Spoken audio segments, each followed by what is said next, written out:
오늘 은혜 받을 하나님의 말씀은 이사야 41장 2절에서 4절입니다. 이사야 41장 2절 말씀. 누가 동방에서 사람을 일으키며 의로 불러서 자기 발 앞에 이르게 하였느뇨? 열국으로 그 앞에 굴복해 하며 그러 왕들을 치리하게 하되 그들로 그 칼에 티끌 같게 그의 활에 불리우는 초기 같게 하매 그가 그들을 쫓아서 그 발로 가보지 못한 길을 안전히 지났나니 이 일을 누가 행하였느냐? 누가 이루었느냐? 누가 태초부터 만대를 명령하였느냐? 나 여호와의라. 태초에도 나요. 나중엔 있을 자에게도 내가 곧 그니라. 아멘. 오늘 은혜 받을 하나님의 말씀의 제목은 세계 종말의 때 쓰임받을 동방의 한 나라입니다. 좀 제목이 길지요? 자, 마지막 세계가 끝날 그때에 하나님께서 한 나라를 들어 쓰는데 그것이 동방에 있다 그랬어요. 과연 그런 나라는 어디일까를 생각해 봅니다. 자, 세계의 역사는 하나님이 계획하시고 작정한 대로 흘러가는 것입니다. 자, 그럼 하나님의 계획과 작정하신 것을 우리는 어떻게 알 수 있고 어디에서 또한 찾을 수 있을까? 그것은 바로 성경입니다. 성경이 하나님의 말씀이요, 하나님의 모든 계획과 작정을 우리가 알려주는 쓰인 글이다 라고 볼 수 있지요. 그래서 하나님의 구원의 역사는 바로 예수님이 이 세상에 오셔서 십자가의 구원을 이루기까지는 이스라엘이라는 나라를 하나님이 택해서 그 구원의 역사를 이루어갔고, 예수님이 십자가를 지신 후에는 온 세계를 향하여 하나님이 여러 나라들을 사용하여서 바로 구원의 역사를 이루어 가셨습니다. 자, 예수님이 십자가에 지신 그때는 로마 시대였어요. 그때부터 하나님은 로마라는 나라를 사용합니다.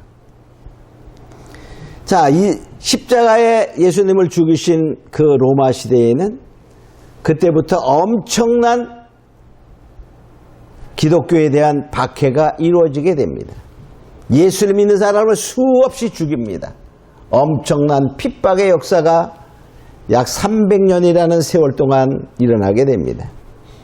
수많은 사람이 죽는데도 그 로마의 황제가 엄청난 사람을 죽여도 죽음을 기쁘게 여기면서 죽어가는 모습은 정말로 온 세상 사람들을 놀라게 하는 거예요.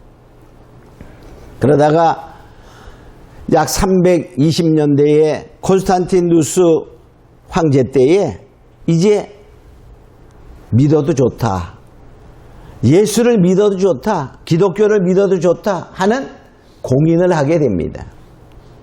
그리고 약 한 60년 가까이 흘렀을 때, 50년에서 60년 가까이 흘렀을 때 데오도시우스라는 그러한 황제 시대에 국교를 정하게 됩니다. 공인과 국교는 어떻게 다르냐면, 콘스탄티누스 대제 때에는 믿어도 좋다 이거예요. 믿어도 좋다. 그러니까 다른 종교와 똑같이 다 믿어도 좋다, 박해하지 않는다 하는 그런 공인을 하는 거예요. 그리고 약 5, 60년이 흐르는 동안에 보니까 그 전체 인구의, 로마 전체 인구의 80%가 다 기독교인이 되는 거예요. 그래서 데오도시우스라는 황제 때에는 그것이 AD 380년입니다. 그때 국교를 정하는 거예요. 국교를 정할 때에는 이제 기독교 외에는 다른 종교를 믿을 수 없다 하는 국교를 정하게 됩니다. 자, 그러면서 온 세계로 퍼져나가서 유럽을 이제 기독교의 모든 영향권 안에 들어가게 되죠. 그리고 이제 그것이 미국으로 등등 해서 우리나라에도 복음이 본격적으로 전해지게 되잖아요. 자, 그래서 이것을 보면은 과연 그런 마지막 때에는 우리는 다 지금을 말세다, 마지막 때다, 정말 인류의 종말이 얼마 남지 않았다, 정말 종말 시계를 보면은 3분 전 이렇게 말하고 있어요. 자, 그럼 그때는 어느 나라를 하나님이 쓸 것인가를 생각해 보면 이 성경에 말하고 있어요. 그것은 바로 동방의 한 나라다 이렇게 말하고 있어요. 여기 자 보면은 그럼 동방의 한 나라는 어떤 나라일까? 첫 번째 그러한 지정학적 위치를 살펴보게 됩니다. 근데 지정학적으로 보면은 첫 번째 동방에 있는 한 나라다 이렇게 말했어요. 동방에 있는 또 땅 모퉁이의 나라다 이렇게 말했어요. 여기 41장 2절에 보면 이렇게 말하죠. 누가 동방에서 사람을 일으키며 의로 불러서 자기 발 앞에 이르게 하였느냐 열국으로 그 앞에 굴복해 하며 그랬어요. 강성한 나라가 일어나는데 그 나라는 동방의 나라다 이렇게 말하고 있어요. 근데 그럼 이것을 우리가 이사야 41장에서 45장까지 이렇게 쭉 읽어보면 이스라엘 백성들이 바벨론의 포로에 있을 때 페르시아 바사왕 고레스를 들어서 해방시키는 광경을 말하고 있습니다. 그럼 이걸 가지고 왜 동방의 한 나라 종말에다가 쓰냐? 이렇게 말할 사람도 있지요. 그러나 이 성경은 보면 하나의 역사서로 끝나는 것이 아닙니다. 성경은 그 시대의 말씀과 더욱 아울러 미래에 대한 예언 한 번 계시하는 것이 아니라 계속 1차 계시, 2차 계시, 3차 계시 이렇게 계속적으로 지금도 살아있는 하나님의 말씀인 것입니다. 그러니까 지금도 그 말씀은 과거의 역사로 끝나는 것이 아니라 미래에 대한 것이 같이 포함된다. 이렇게 보아야 되는 것입니다. 아멘. 만일에 고레스 왕 하나만 말하고 끝난 것이다 그러면 거기 말합니다. 자, 물론 동방은 이스라엘에서 바사가 동쪽입니다. 근데 바사는 땅 모퉁입니까? 아니에요. 그냥 큰 중간에 있는 땅덩어리야. 지금의 이란이야, 이란. 땅 끝이 아닙니다. 모퉁이가 아닙니다. 그러면 이걸 갖다가 고레스만이다라고 우긴다면 그 말이 틀리는 거예요, 성경이. 그래서 이 성경은 여러 가지의 1차 계시, 2차 계시, 3차 계시도 있는 것입니다.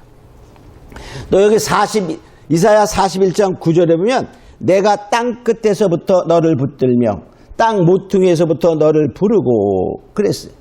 내게 이르기를 너는 나의 종이라 내가 너를 택하였다 이렇게 말했어요. 땅 모퉁이에 있는 나라요, 땅 끝에 있는 나라예요. 그러니까 이스라엘을 중심으로 동쪽에 있으면서 저 끝에 땅 끝. 자, 그리고 땅 끝이 어딘가? 그러면 대륙의 땅 끝을 말하는 거예요. 이스라엘부터 막 흘러나오게 되면 거기 중동 지방이 있고 중앙아시아 지방이 있고 중국이 있고 그 다음에 또 끝에 있어요. 그 아시아 대륙의 끝에 있는 나라가 어디일까? 그러면서 모퉁이의 나라 이렇게 말하고 있습니다. 자, 두 번째는 그 동방에 있는 한 나라는 땅 끝이다, 모퉁이다 이렇게 말하가 동시에 또 뭐라고 말하고 있냐면 성이 이렇게 말합니다. 강들이 국경을 이룬 나라다 이렇게 말해요. 이사야 18장 7절에 보면 그때의 강들이 흘러 나누인 나라에 장대하고 준수하며 시초부터 두려움이 되며 강성하여 대적을 밟는 백성에게서 만군의 여호와께서 드릴 예물을 가지고 만군의 여호와의 이름을 두신 곳 시온산에 이르리라. 그때의 그런 말. 자, 강들이 국경을 이룬 나라다 이렇게 말해요. 강이 국경을 이룬 나라는 수없이 많아요. 대부분 나라들 보면요 국경이 강으로 이루어지는 경우가 상당히 많습니다. 거의 다가. 그런데 여기 강들 이렇게도 맞아요. 강들. 그러니까 우리나라의 영토가 어디죠? 한반도 전체와 주위에 있는 섬들이라고 표현하고 있어요. 그러면 우리나라의 국경은 위에 중국과 또 러시아와 이렇게 되어 있는 국경이 바로 압록강과 두만강입니다. 백두산을 중심으로 흘러서 동쪽으로는 두만강이요 서쪽으로는 압록강, 강들이 국경을 이룬 나라다 이렇게 볼 수 있죠. 또 그런데 또 뭐냐, 동해와 서해가 있는 나라다 이렇게 말해요. 세 번째 보면 요엘서 2장 20절에 보면 내가 북편 군대를 너희에게서 멀리 떠나게 하며 메마르고 정박한 땅으로 쫓아내리니 그 전군은 동해로 그 후군은 서해로 들어갈 것이라. 다 전쟁이 일어났을 때의 표현이죠. 북쪽에서 오는 군대를 동해 쪽으로 서해 쪽으로 몰아서 다 진멸시키는 그런 광경을 말하고 있습니다. 또 스가랴 14장 8절에 보면 그날은 마지막 날을 말하는 거예요. 종말의 때 생수가 예루살렘에서 솟아나서 절반은 동해로 절반은 서해로 흐를 것이라. 생수가 흘러난다면 생수는 뭐죠? 생명을 살리는 물이야. 즉 하나님의 말씀에 생수가 솟아나서 동쪽으로 흐르고 서쪽으로 흘러간다. 그럼 여기 예루살렘에서 솟아나서, 예루살렘이지 그게 어디 한국이냐? 이렇게 또 예루살렘은 영적인 의미는요, 스가랴 8장 3절에 보면 예루살렘은 진리의 성읍이라. 그래, 바로 진리의 생수가 솟아나는 곳이 예루살렘입니다. 그래서 퍼져나가는, 동쪽과 서쪽으로 퍼져나가는 그러한 지정학적 위치를 가졌다 그런 말이에요. 그럼 세계에서 그런 나라가 어딜까 생각해 보는 거예요. 어딜까죠? 끝에 있는 나라, 예를 들어서 저 끝에가 일본이잖아. 그 일본은 섬이야. 섬은 땅 모퉁이가 아닙니다. 그 41장에 보면 1절에 보면 또 이게 뭐야? 섬들아 내 앞에서 잠잠하라. 섬들은 찍소리 못하는 거야. 땅 모퉁이, 강들이 국경을 이룬 나라, 말씀에 살아있는 생수가 솟아날 수 있는 나라, 이게 지정학적 위치입니다. 어디일까 생각해 보는 거예요. 자, 두 번째 영적인 측면을 봅니다. 자, 영적인 측면을 보면 첫째, 하나님을 부르는 나라입니다. 하나님을 부르는 나라. 하나님을 부르는 나라라는 말은 무슨 말일까 생각해 보면요, 온 국민이 하나님을 부른다. 우리나라가 온 국민이 하나님을 부릅니까? 아니야. 이렇게 말할 사람이 상당히 많지요. 그러나 우리나라가, 즉 대한민국이라는 나라가 1948년 8월 15일 탄생하면서부터 애국가를 부른 나라. 애국가. 애국가가 뭐가 있죠? 지금은 이상하게 먼저 대통령 시대에 애국가를 부르지 않는 것이 많이 생겨나서 정말 이상한 부분도 있지만은 다 보면 무슨 식을 할 때 애국가를 부릅니다. 그 애국가에 바로 무엇이 나오죠? 하나님이 보호하사. 거기에는 가사가 하느님이라고 말하였지만 거기에 본래 가사는 하나님입니다. 하나님이 보호하사 우리나라 만세, 보호하고 도와주셔서, 그럼 하나님을 다 불렀어요. 다 불렀어. 우리가 청년 시절에는 어디 가든지 영화관에 가서 영화를 볼 때 뉴스가 나오기 전에 애국가가 나오면 다 벌떡 일어서서 애국가를 따라 불렀습니다. 그만큼 우리나라는 다 하나님을 부르는 나라이다는 사실 알아야 돼. 시편 144편 15절에 보면 이러한 백성은 복이 있나니 여호와를 자기 하나님으로 삼는 백성은 복이 있도다.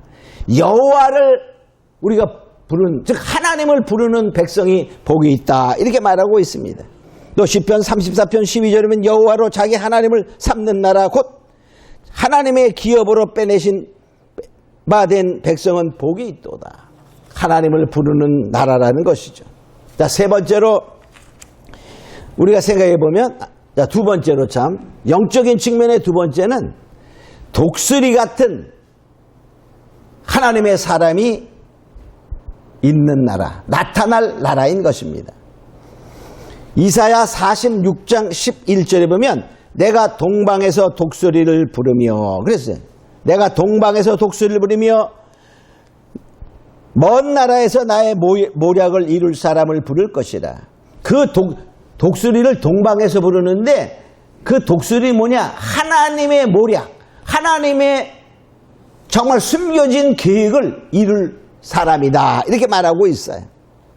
그러면 이것도 고레스를 말한 겁니다. 옛날에 이사야 45장에 보면요, 고레스라는 사람이 세상에 나타나기 약 100년 전에 이사야 선지자가 고레스라는 단어를 씁니다. 내가 고레스, 이사야 45장 1절에 보면 이렇게 말하고 있어요. 나 여호와는 나의 기름 받은 고레스의 오른손을 잡고 열국으로 그 앞에 항복하며. 하나님이 오른손으로 고레스를 잡는다. 이렇게 말해요. 고레스는 태어나지도 않았어요. 100년 전이야. 고레스가 태어나기 전. 자, 하나님은 미래의 하나님, 어제나 오늘이나 영원토록 동일하신 하나님은 하나님의 시간표는 과거나 현재나 미래나 다 현재적인 눈으로 볼 수 있습니다. 할렐루야. 그래서 바로 이 고레스를 택한, 고레스를 맞았다고 볼 수 있지만 또 아까도 얘기했지만 계시는 1차, 2차, 3차 이런 계시가 있는 거예요. 그래서 독수리로 누굴 썼어요? 내가 고레스를 택하여 이스라엘 백성들을 바벨론에서 끄집어내겠다. 이게 그 당시 고레스를 하나님이 독수리를 쓰신 거예요.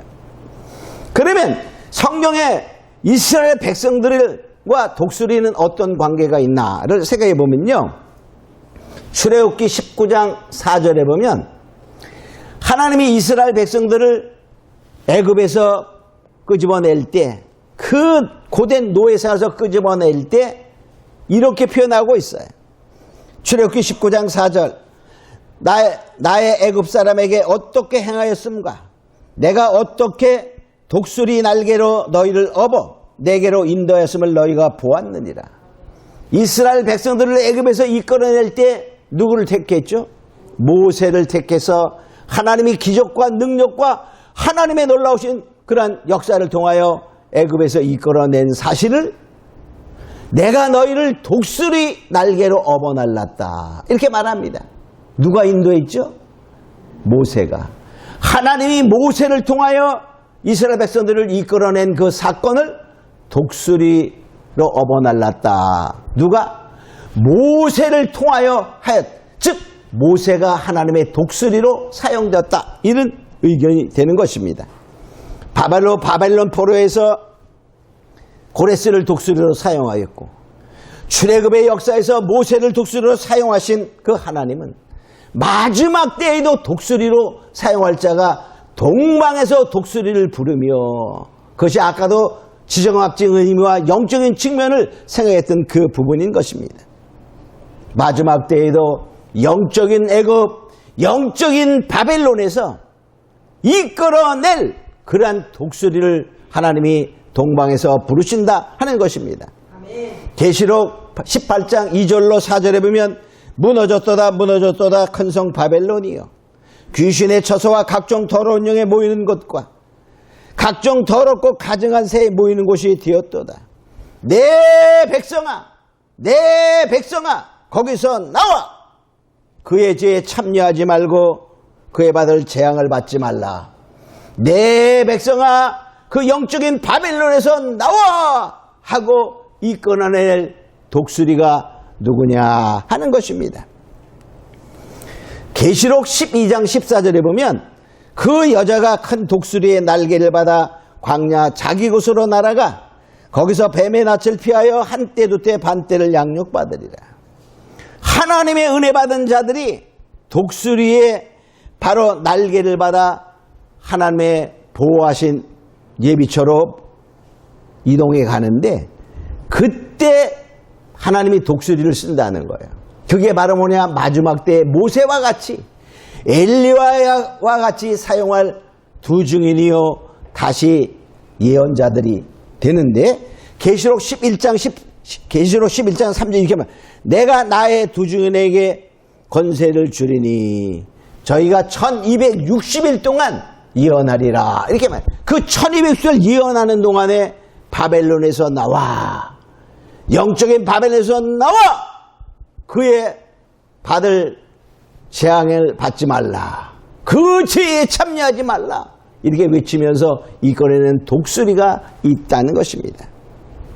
자, 이 독수리는 어디에? 동방의 한 나라다. 그런 말, 동방의 한 나라. 근데 우리나라를 잠깐 생각해 봅니다.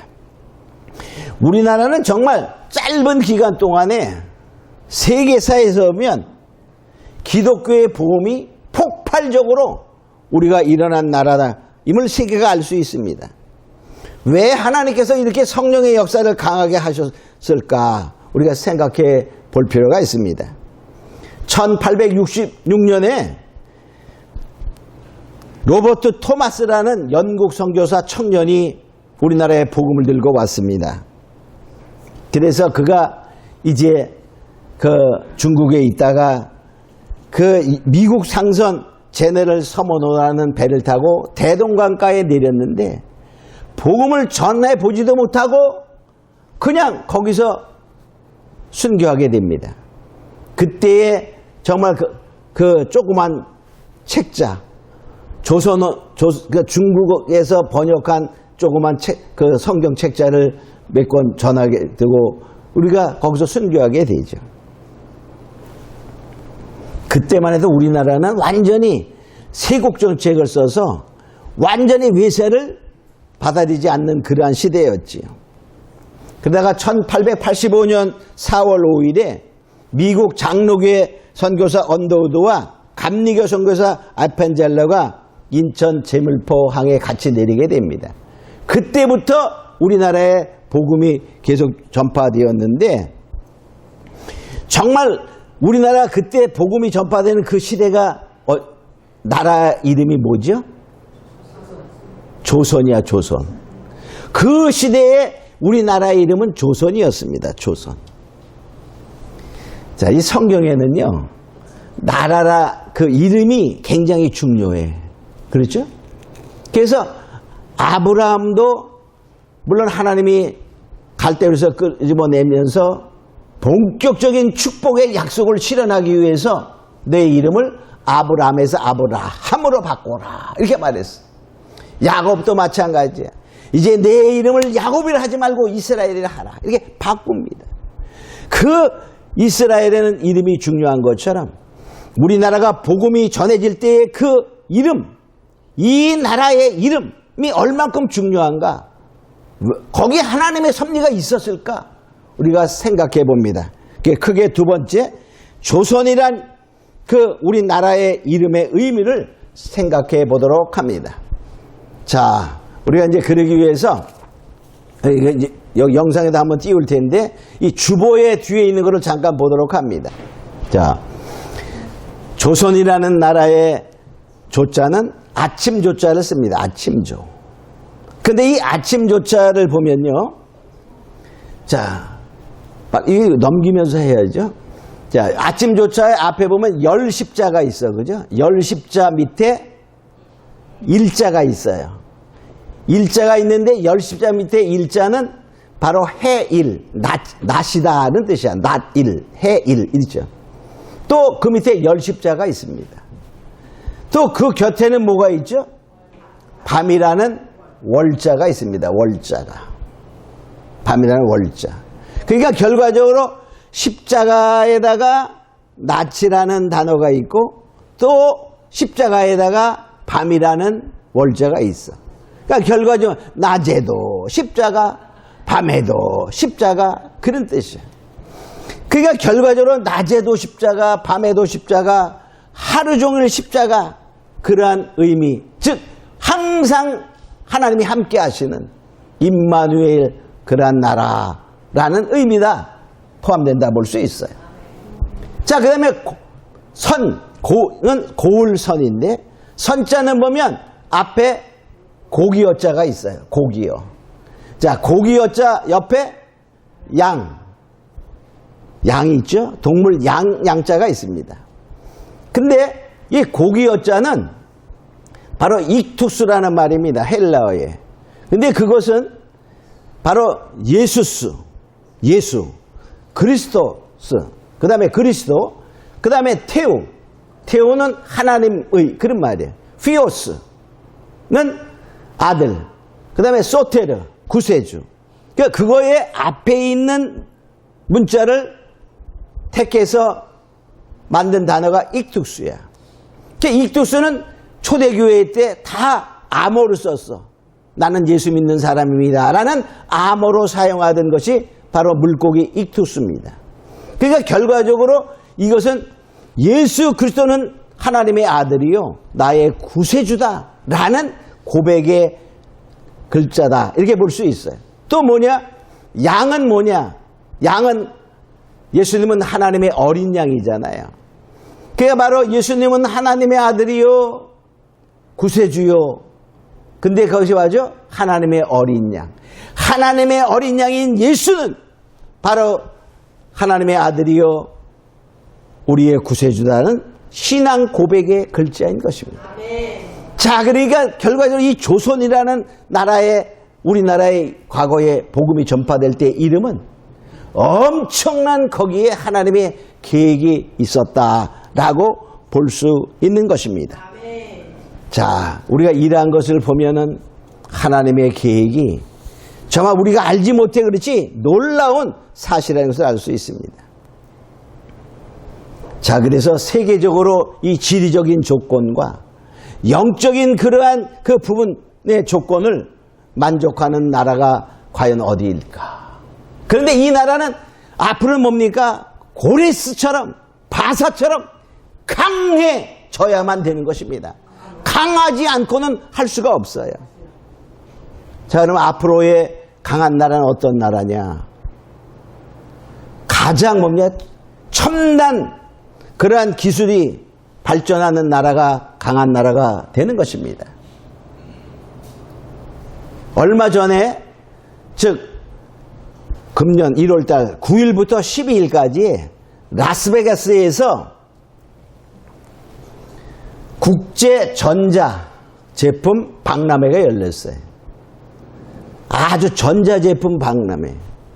온 세계에 아주 뛰어난 제품들이 그곳에 전시가 되었죠.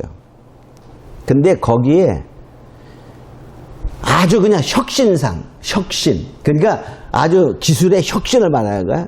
그 혁신상을 받은 제품이 362개인데 그 중에 대한민국 제품이 150개야. 약 41.4%. 전체 혁신상을 받은 것 중에 우리나라 제품이 41.4%. 세계가 놀랍니다. 세계가 놀라. 우리나라에 우리도 잘 알지 못하는 중소기업들도 많이 참가했어요. 그 중소기업들과 삼성, LG, 현대 이런 데서 약 600여 개의 제품을 우리가 냈는데 그 중에 정말 150개라는 것이 혁신상에 올랐습니다. 대단하죠? 전체에서 41.4% 150개를 우리가 휩쓰는 우리가 그러니까 근래에 와서요. 이 문화나 예술이나 영화나 이런 거에 상상을 초월하게 세계를 점령하고 있잖아요. 그죠? 누가 하실까? 뭘 우리가 잘해서 이렇게 다 생각할 수 있지만 거기에 하나님의 모략과 섭리가 있다는 사실인 것입니다. 자, 그래서 하나님께서 고레스를 사용할 때에도 그랬던 것처럼 마지막 때에도 바로 영적인 바벨론 애굽에서 이끌어낼 나라를 쓸 때에 그런 강함을 허락하시게 되는 것입니다. 그래서 이사야 45장 3절에 보면 이렇게 말하고 있습니다. 내게 흑암 중에 보화와 은밀한 곳에 숨은 재물을 주어서 너로 너를 지명하여 부른 자가 나 여호와 이스라엘 하나님 알게 하리라. 세상이 흑암 중에 있다 할지라도 거기에 있는 모든 숨은 재물을 너희에게 주어 이거 누가 했을까? 하나님이 하셨습니다 라는 것을 알게 하리라 이렇게 말하는 것입니다. 제가 이러한 것을 보면서 정말 거기에 나라는 가만히 생각해보면 대한민국이 틀림없겠죠? 믿는 사람은 대한민국 사람이 될 것이요. 믿지 아니하는 사람, 그래도. 그러나 우리는 요새 보면은 바로 유튜브에 보면 수많은 사람들이 대한민국의 미래에 대해서 막 과거에 노트라담스라든가 등등의 여러 유명한 예언자들을 통해서 말하는 것을 볼 수 있는데 성경은 분명히 대한민국이라는 단어를 쓰지 않지만 예언자들로 대한민국이라는 단어를 쓰지 않아요. 그죠? 근데 제가 여기에 정말 1958년 1월 1일 우리나라 4대 일간지에 다 톱 기사로 났던 하나의 대한민국 미래에 대한 그러한 기사를 소개해드리고 말씀을 마칩니다.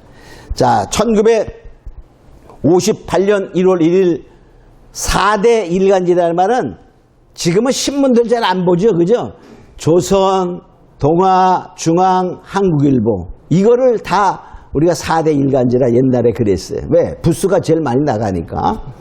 지금은 4대 일간지는 달라졌어요. 이제 한국일보가 빠졌어 거기서. 자, 그런데 그때 그 기사에 난 것은 미국의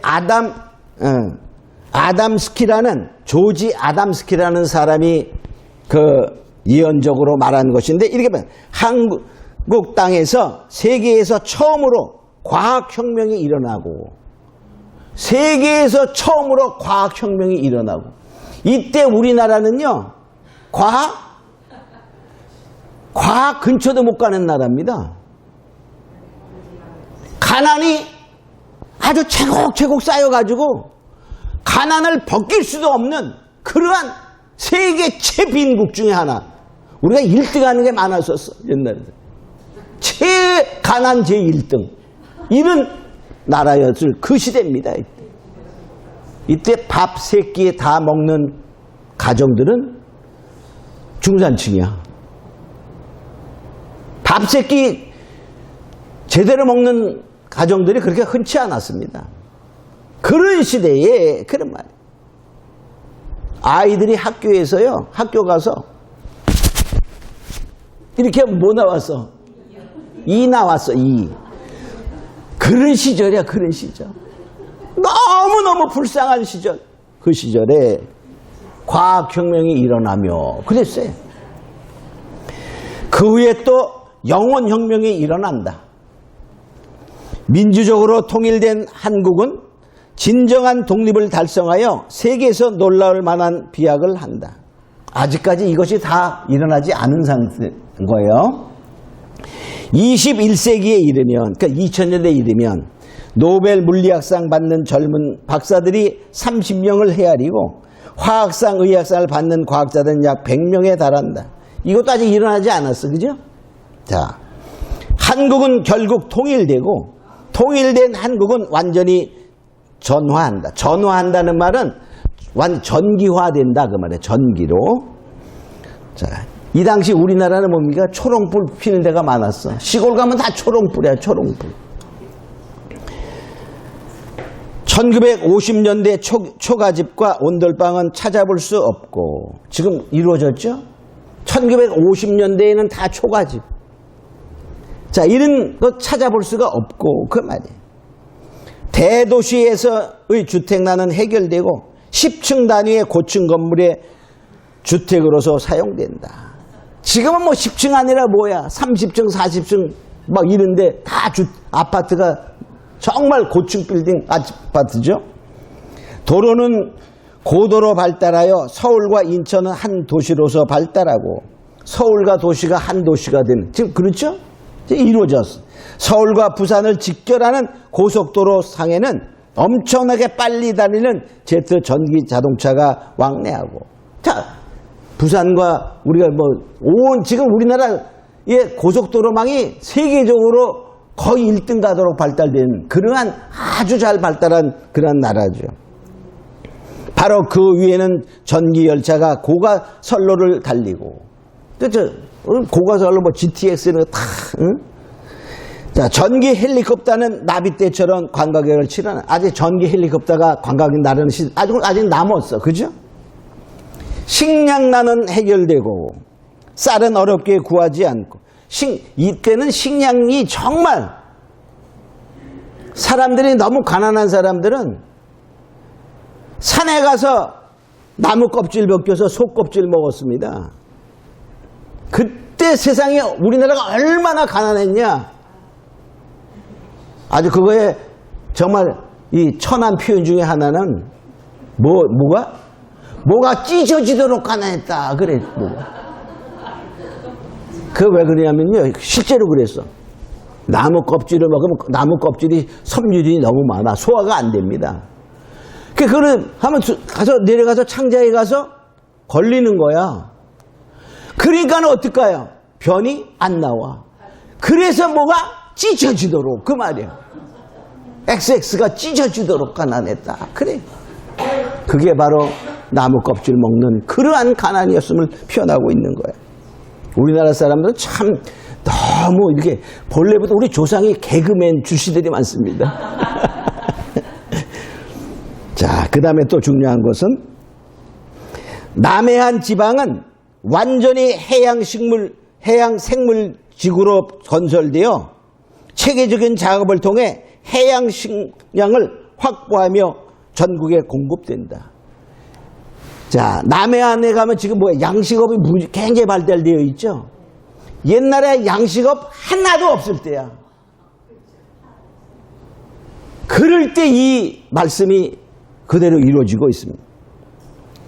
자, 국가행정은 완전히 선진 과학자에 의해 합리적으로, 국가행정 보세요, 요새 주민등록증 떼려면 어디 가면 될까?